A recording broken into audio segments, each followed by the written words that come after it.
సంతోషంగా ఈ యొక్క కార్యక్రమాన్ని మరి ముఖ్యంగా ఈ సభలను ఆయన నిర్వర్తిస్తూ ఉన్నాడు. వారికి వారి సంఘానికి మనందరం గట్టిగా చప్పట్లు కొట్టి మన హృదయపూర్వక అభినందనలు తెలియజేస్తాం. వారి ముఖ్యంగా వారి కుటుంబానికి మనం చప్పట్లు కొట్టాలి. వారు జాన్, అదే విధముగా కమల్, మాధవి, తర్వాత వాళ్ళ తల్లిదండ్రులు అందరూ కూడా ఎంతో కష్టపడి సహకరించుకొని ఈ కార్యక్రమాలని జరిపిస్తూ ఉన్నారు. నాకు చాలా సంతోషంగా ఉంది, మీకు కూడా చాలా సంతోషంగా ఉందని నేను నమ్ముతూ ఉన్నాను. అందరూ చాలా కొంతమంది బాధపడుతున్నారు. ఏందబ్బా ఇద్దరు వచ్చారు, ఎంతసేపు చెప్తారు, ఇప్పుడు వెళ్ళాలి ఇంటికి అని ఆలోచన చేస్తున్నారా? మేము అవును చేస్తున్నాం అంటున్నారు. అవును, మీరు చేసినా కానీ మేము మిమ్మల్ని విడిచిపెట్టే పరిస్థితిలో లేము. హల్లెలూయా. మా ఇంటికి కూడా మన బంధువులు వచ్చారు. అయ్యా మీరు చాలా రోజులైంది వచ్చి అంటే వాళ్ళు అన్నారు, అయ్యా మీరు వెళ్ళమన్నా మేము వెళ్ళేదానికి సిద్ధంగా లేమన్నారు. ఇంకే మనమేం చెప్తాము? సో మనకి ఇంక వేరే ఛాన్సు లేదు. కాబట్టి ఇది నేను ఎక్కువ సమయం తీసుకోను, కొద్ది నిమిషాలు మాత్రమే మీతో పంచుకోవాలని ఇష్టపడుతున్నాను. మరి ముఖ్యంగా ప్రార్థనలోనే నేనేం చెప్పాలనుకున్నానో పాస్టర్ గారు ఆదాము గారు ఆల్రెడీ ప్రార్థనలోనే వాక్యం చెప్పేశారు కనుక నా సగం మెసేజ్ అక్కడే అయిపోయింది. అదేవిధంగా మన మధ్యలో దైవజనులు రెవరెండ్ డాక్టర్ దేవకృప వరకుమార్ గారు, దేవాసారి మీకు అందరికీ బాగా పరిచయస్తులు. వారు రావడం మనకు చాలా సంతోషం. ఎందుకంటే గడిచిన కొద్ది దినాలు మేమిద్దరం కలిసి ఆయా ప్రాంతాల్లో తిరుగుతూ ఉన్నాం. వారిని అడిగినప్పుడు వారు ఎంతో సంతోషంగా ఎన్ని పనులున్నా కానీ వాటన్నిటిని కూడా విడిచి నేరుగా వారు విదేశాల నుంచి నేరుగా ఇక్కడికే వచ్చారు. ఎక్కడికి వచ్చారు? ఏ ఊరిది? అందరూ డౌట్గా ఏదో చెప్తా ఉన్నారే, జర్మనీ అంటున్నారు. కొంతమంది గంగనపాళ్యమేనా? ఏమన్నా పేరు ఏమన్నా మార్చారా? లేదు, గంగనపాళ్యానికి వారు రావడం, సముద్రాలు దాటి నేరుగా గంగనపాళ్యంకి వచ్చారు. వారికి నా హృదయపూర్వక కృతజ్ఞతలు తెలియజేస్తున్నాను. వారి కుటుంబానికి కూడా ఎక్కువ సమయం లేకుండా నేరుగా ఇక్కడికి వచ్చారు కనుక వారికి మనందరం గట్టిగా హృదయపూర్వకంగా నిన్నటి దినాన చాలా శ్రేష్టమైనటువంటి వర్తమానాన్ని వారు అందజేశారు. వారు ఎంతో వేదాంతపరమైనటువంటి జ్ఞానం కలిగినటువంటి వారు. క్రొత్త నిబంధనలో వారు మాస్టర్ చేశారు, డాక్టరేట్ చేశారు. అంటే ఉన్నతమైనటువంటి చదువు చదివేశారు దేనిలో? క్రొత్త నిబంధనలో. కనుక వారు అటువంటి వారు మన మధ్యలోనికి మన ఆహ్వానాన్ని మన్నించి రావడం నిజంగా ఇదెంతో ఆశీర్వాదకరమని ప్రభు పేరట మీకు తెలియచేస్తూ కొద్ది నిమిషాలు నేను దేవుని వాక్యాన్ని మీతో పంచుకుంటాను. ఆ తర్వాత దేవకృప వరకుమార్ సార్ గారు వారు వాక్యాన్ని మనకు అందజేస్తారు. దేవుని వాక్యంలో నుండి తీతు పత్రిక 2వ అధ్యాయము 11 నుండి 13 వచనాల వరకు మన మధ్యలో సేవకులు కూడా ఎవరన్నా ఒకరు చదివితే బాగుంటుంది. వాక్యం మైక్ ఒకటి కానీ మీరు కానీ అందజేస్తే చాలా సంతోషం. కాబట్టి తీతు పత్రిక 2వ అధ్యాయము 11వ వచనం నుండి 13వ వచనం వరకు మనం చదువుకుందాం.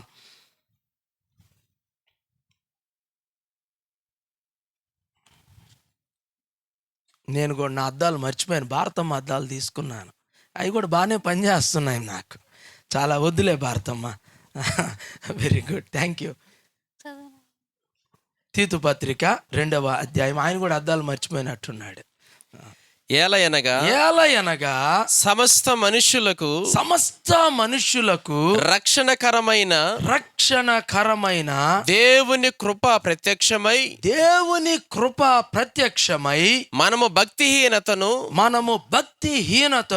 ఇహలోక సంబంధమైన దురాశలను విసర్జించి, బాగా వినాలి, ఇహలోక సంబంధం. అందరు చెప్పండి, ఇహలోక. బాగా గట్టిగా అటు చెప్పకూడదు, వాక్యం బాగా చెప్పాలి. ఇహలోక సంబంధమైన దురాశలను విసర్జించి శుభప్రదమైన ఉన్నాడు. నేను చెప్పిందని మీరు చెప్పండి, అటు చెప్పకూడదు. శుభప్రదమైన నిరీక్షణ నిమిత్తము, నేను చెప్పిన తర్వాత చెప్పాలి, నిరీక్షణ నిమిత్తము అనగా మహాదేవుడును అటు చదవాలి. నువ్వు మహాదేవుడు అంటే కుదరదు. ఆకాశం ఎంతదంటే ఏమని చెప్తారు? అదిగో అది అది అట్ట చెప్పాలి. ఎంతదే ఆకాశం అంటే ఆయన చెప్పాడు కాబట్టి అటు చెప్తున్నారు, లేకపోతే చాలా పెద్దదంట. మహాదేవుడును మన రక్షకుడునైనా, ఇది బాగా చెప్పాల, మన రక్షకుడునైనా యేసు క్రీస్తు మహిమ యొక్క, యేసు క్రీస్తు మహిమ యొక్క నలుగురు చెప్పారు. యేసు క్రీస్తు మహిమ యొక్క ప్రత్యక్షత కొరకు, ప్రత్యక్షత కొరకు ఎదురు చూచుచు వెరీ గుడ్. ఈ లోకములో స్వస్థ బుద్ధితోను నీతితోను భక్తితోను ఉండయా కొంతమంది మన పెట్టుకో ఉన్నారు, వాళ్ళకి ఇష్టం లేదేమో చెప్పటం. స్వస్థ బుద్ధితోను నీతితోను భక్తితోను బ్రతుకుచుండవలెనని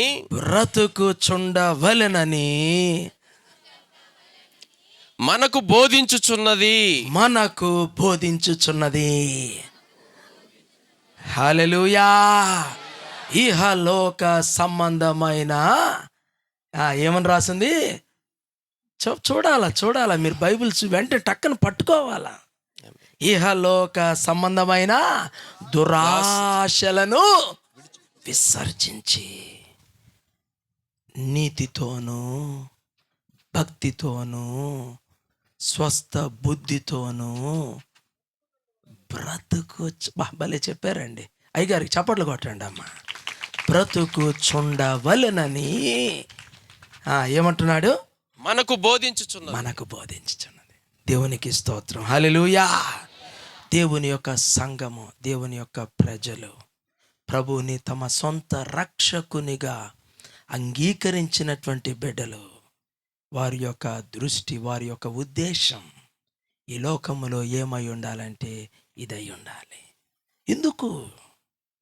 ఎందుకు భక్తితోనూ, ఎందుకు నీతితోనూ, ఎందుకు స్వస్థ బుద్ధితోనూ ఇహలోక సంబంధమైన దురాశలను విడిచి మన రక్షకుడైన యేసును, హల్లెలూయా అందరు చెప్తాం, నా రక్షకుడైన నా యేసును నేను అంగీకరించి ఈ లోకములో ఆయనను కలిగి జీవించదను.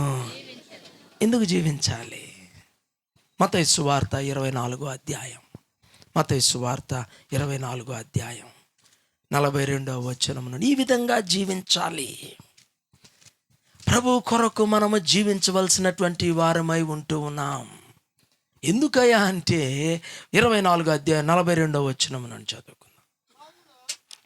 కావున ఏ దినమున ప్రభువు వచ్చునో నీకు తెలియదు కనుక మెలకువగా ఉండుడి. హల్లెలూయా. ప్రభువు ఏ దినమున రానయ్యున్నాడో మనకైతే కనుక మనం ఎలా ఉండాలి? మెలకువగా ఉండాలి.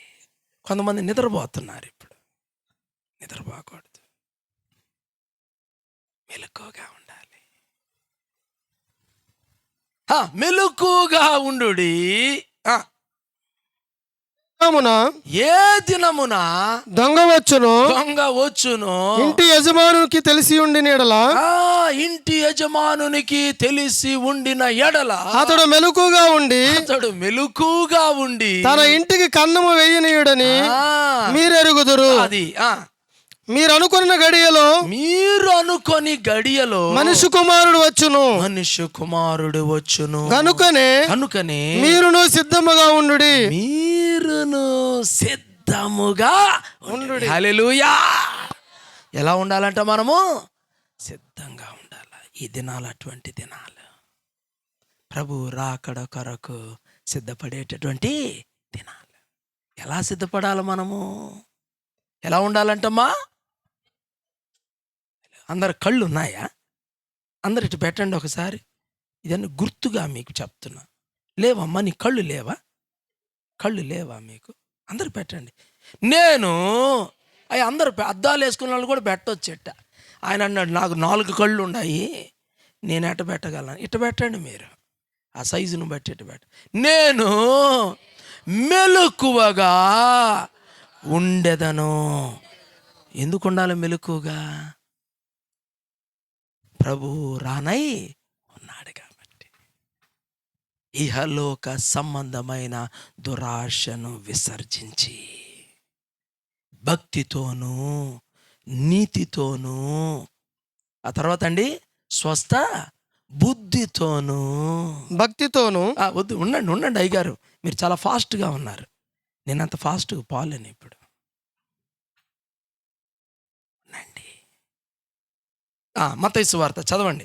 మత్తయి సువార్త 24వ అధ్యాయం 42 నుంచి 44. ఇందాక చదివారు కదా, ఆ నెక్స్ట్ పార్ట్ చదివి మీరు మెలకువగా ఉండుడి. ఆ తర్వాత ఏమంటున్నాడు?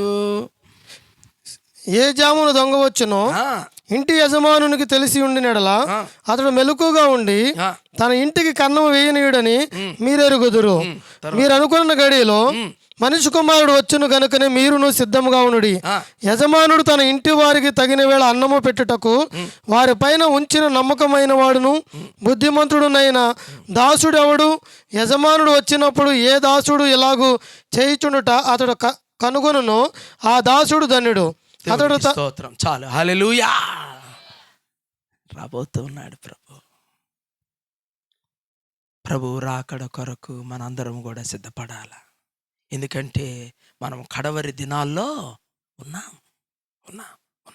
ఆది సంఘము యేసు రాకడ కొరకు ఎదురు చూస్తూ ఉందండి. అందుకనే మా నాన్న బలి పాట, క్రీస్తు రాక భావన సంఘమునకు దీవెన, తన ప్రియుల నిరీక్షణ. హల్లెలూయా, హల్లెలూయా.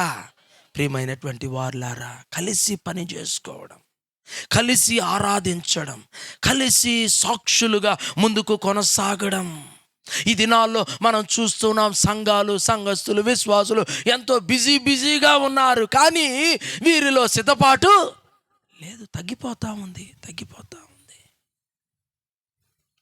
సిద్ధపాటు లేకుండా పోతుంది.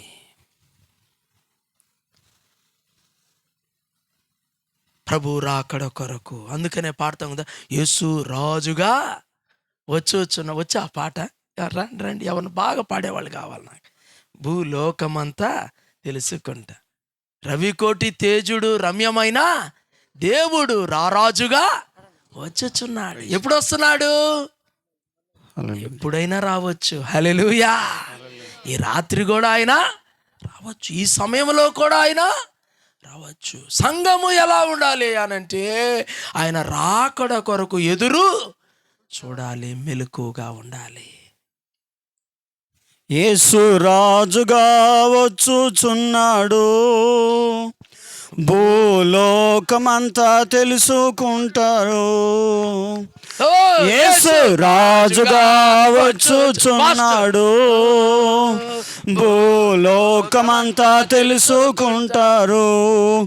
రావి కోటి దేవుడు, రమ్యమైన దేవుడు, రావి కోటి రమ్యమైన దేవుడు రారాజుగా వచ్చుచున్నాడు, రారాజుగా వచ్చుచున్నాడు. యేసు రాజుగా వచ్చుచున్నాడు,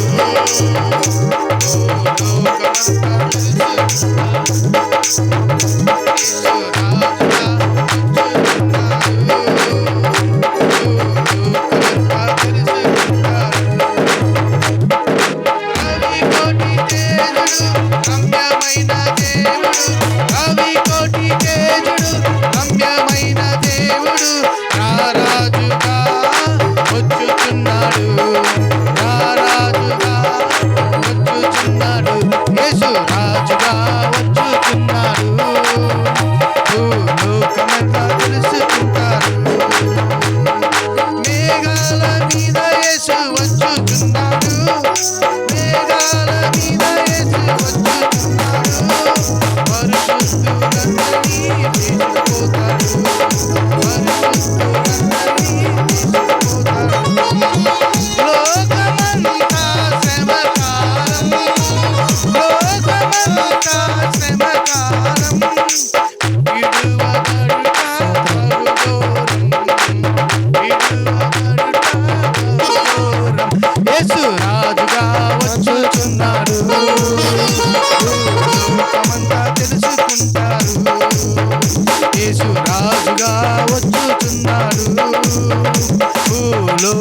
లోకమంతా తెలుసుకుంటారు.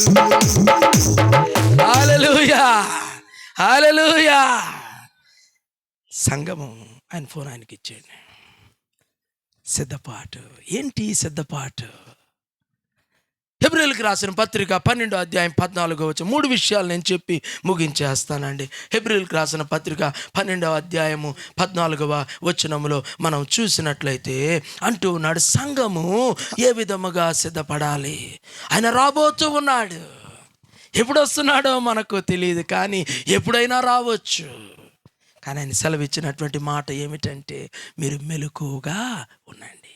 ఎలా? ఏ విధమైన మెలకువ, ఏ విధమైనటువంటి మేల్కొలుపు, ఏ విధముగా మనం ఈ లోకంలో ముందుకు కొనసాగవలసినటువంటి వారమై ఉంటూ ఉన్నాం. 12-14 వచనం. అందరితో సమాధానమును పరిశుద్ధతయు కలిగి ఉండుటకు ప్రయత్నించుడి. హల్లెలూయా. అందరు చెప్పండి, అందరితో సమాధానమును పరిశుద్ధతయు కలిగి ఉండుటకు ప్రయత్నించండి. అది ఉండాలి. ఈ రాత్రి వేళ రానైనటువంటి ప్రభుని ఎదుర్కోవాలంటే నీలో సమాధానం లేకపోతే నువ్వు ఆయన్ని ఎదుర్కోలేవు. ముఖ్యంగా సమాధానం ఎందుకు ఎవరిలో బోద్దంటే 3 విషయాలు ఉండే వాళ్ళలో బోద్ది సమాధానం. ఒకటి, తప్పు చేసే వాళ్ళలో సమాధానం.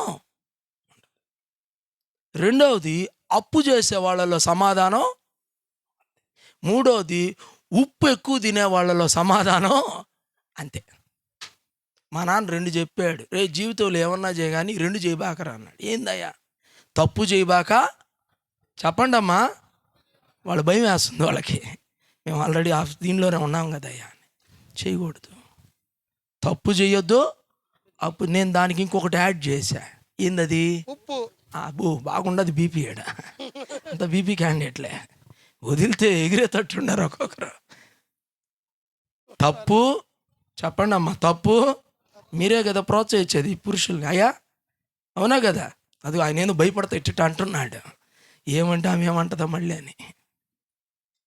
తప్పు. చెప్పండి. తప్పు, అప్పు, ఉప్పు. అంతే. నీ ఆరోగ్యం చెడిపోతే నీకు నెమ్మదే ఉండదు. సమాధానము కలిగి జీవించండి, పరిశుద్ధత కలిగి జీవించండి. హల్లెలూయా, హల్లెలూయా.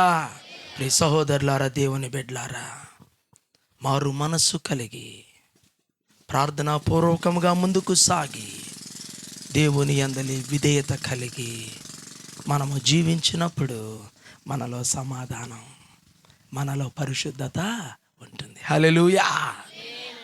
జాన్ వెస్లీ అనేటటువంటి గొప్ప దైవజనుడు. జాన్ వెస్లీ అంటే ఇప్పుడు వాళ్ళు కాదు. అనేక గ్రంథాలు, అనేక ప్రాంతాలు, అనేక దేశాలు.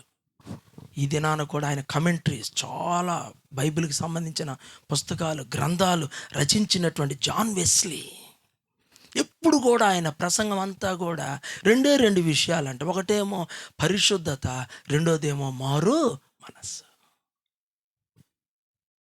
ఆయన అడిగారంట, అయ్యా నువ్వు ఎప్పుడూ పరిశుద్ధత పరిశుద్ధత పరిశుద్ధత, మారు మనస్సు అని అంటున్నావు కదా, ఒకవేళ ఈ రాత్రికి యేసయ్య గాని వస్తే నువ్వేం చెప్తావయ్యా అంటే ఆయన అన్నాడంట, నేను ఇదే చెప్తానయ్యా అనంట. హల్లెలూయా.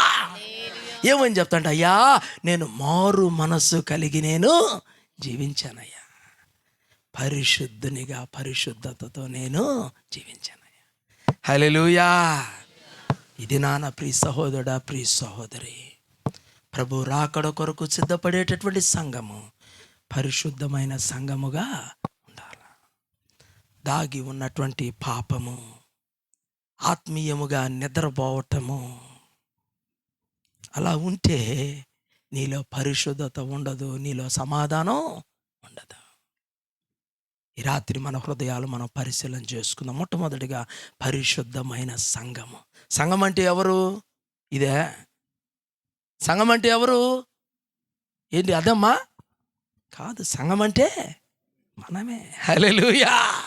చెప్పండి, నేను పరిశుద్ధమైన సంఘముగా ప్రభు రాకడ కొరకు ఎదురు చూసే సంఘముగా నేను ఈ లోకములో జీవించదను. జీవించండి.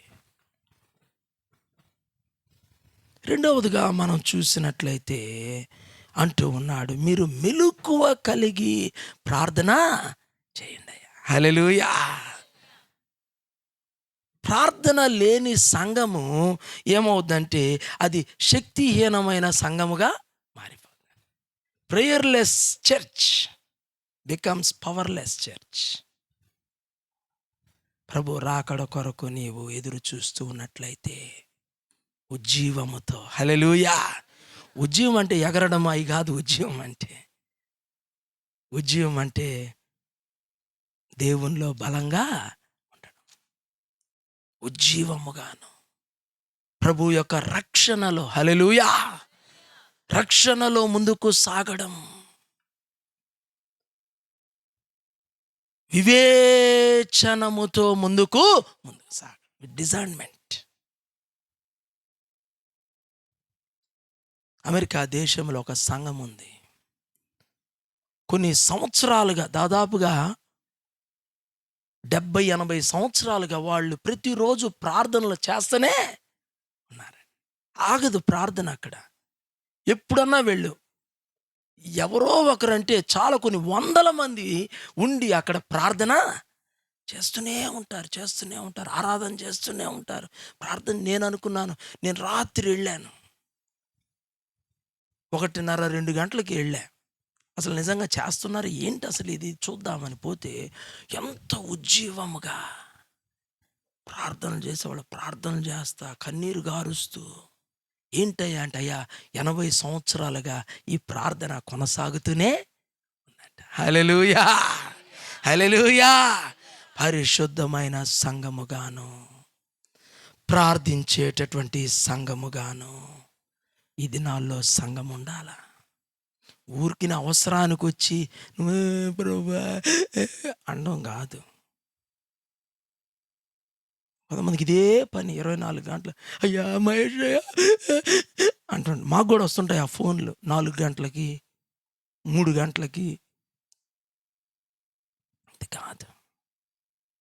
ఎల్లప్పుడూ మనము ప్రభు పైన ఆధారపడాలి. ఆయన స్వరాన్ని మనము అమ్మా తినండి, వాక్యం ఎంత కావాలంటే అంత తినండి. హల్లెలూయా. అయ్యా ఇది ఉపవాస ప్రార్థన కాదు కదా మహేష్? లేదు అబ్బో, వెరీ గుడ్. వద్దులే అయినా చెప్పొద్దు, ఇప్పుడు టైమింగ్ తగ్గిపోద్ది. హల్లెలూయా. పరిశుద్ధమైన సంఘముగాను, ప్రార్థించే సంఘముగాను కుటుంబాలు ప్రార్థన చేసుకోవాలి. చేస్తున్నారా? మీరు చేస్తున్నారు?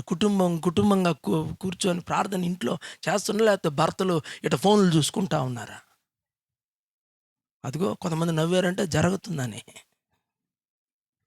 పిల్లలతో కలిసి ప్రార్థన చేయాలి. మూడవదిగా మనం చూసినట్లయితే పరిశుద్ధమైన సంఘము, ప్రార్థించేటటువంటి సంఘము.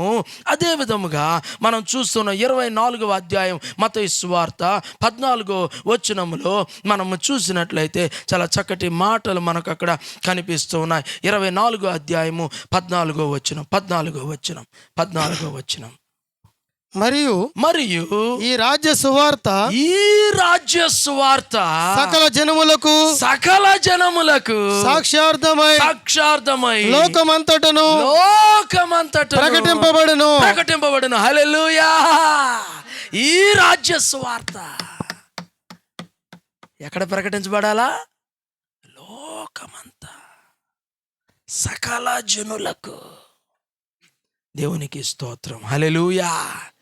ఎందుకంటే అందరూ బైబిల్స్ ఉండేవాళ్ళు పైకి చూపించండి. బైబిల్స్ ఉండేవాళ్ళు అందరూ బైబిల్స్ పైకి చూపించాలి. అందరు ఈ మాటలు చెప్దాం. ఈ రాజ్య సువార్త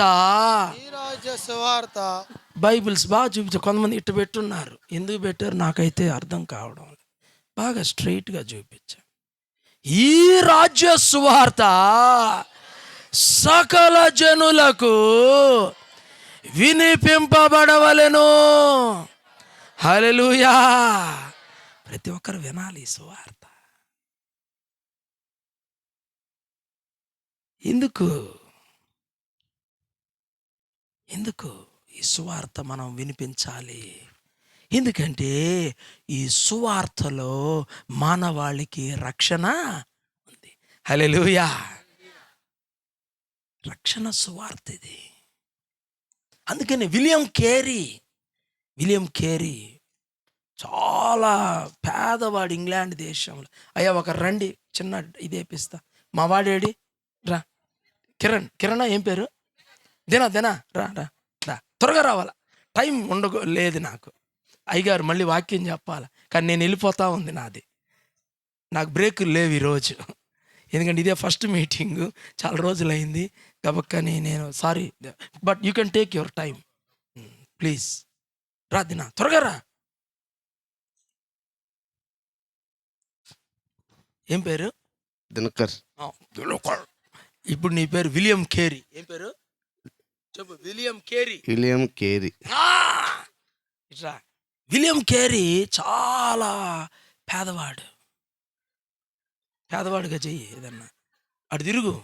పేదవాడు అంటే కాదంట. ఇంక నేనేం చెప్పేది, దిగు, యాక్షన్లోకి దిగు, నువ్వు చెయ్యి. విలియం కేరీ చాలా పేదవాడు. కూర్చొని చెప్పులు కుట్టుకుంటా ఉండేవాడు. కూర్చో, అటు అటు అటు జరుగు. అయ్యా ఒక ఫోటో తీయండి అయ్యా, ఇట్రా అయ్యా, ముందుకు వచ్చింది ఇటు కూర్చో. చెప్పులు కుట్టుకుంటా ఉండేవాడు. చాలా గొప్ప దైవజనుడు ఆయన. నేను కుడుతున్నట్టు కుట్టయ్యా, చెప్పు ఊరినే పెట్టాలి కదా, యాక్సిడెంట్ అన్నీ కరెక్ట్గా ఉండాలి. కుడతా ఉన్నాడు, అటు చూడు, కుడతా అంటున్నాడు.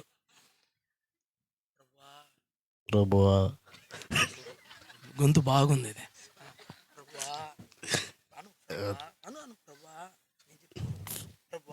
ప్రభువా, నాకైతే నిస్వార్థను లోకమంతా ప్రకటించాలని ఇష్టమయ్యా. నీవు ఎప్పుడు నాకు మార్గమును చూపాలయ్యా. Very good. కానీ అంతవరకు నేను ఈ పని చేస్తూనే ఉంటానయ్యా. అయ్యా, నన్ను వాడుకోయ్యా. ప్రార్థన చేస్తాను. చాలా పేదవాడు. తర్వాత మళ్ళీ చదువుకునేవాడు. విలియం కేరీ ఉదయం అంతా చెప్పులు కుట్టేసి, వెరీ గుడ్. ఆ తర్వాత చదువుకునేవాడు. చదువు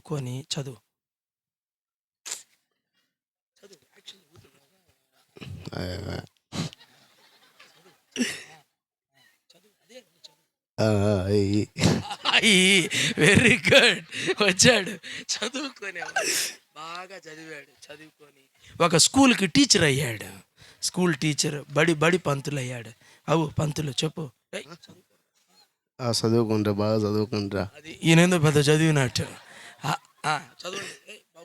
బాబు చదవండి, బాబు బాగా రాయండి, బాగా చదవండి.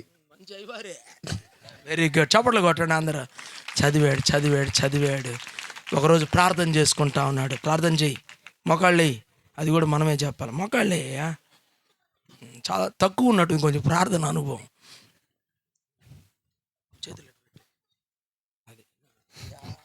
అయ్యా, నేను ఏ దేశానికి వెళ్ళమంటే ఆ దేశానికి వెళ్తానయ్యా.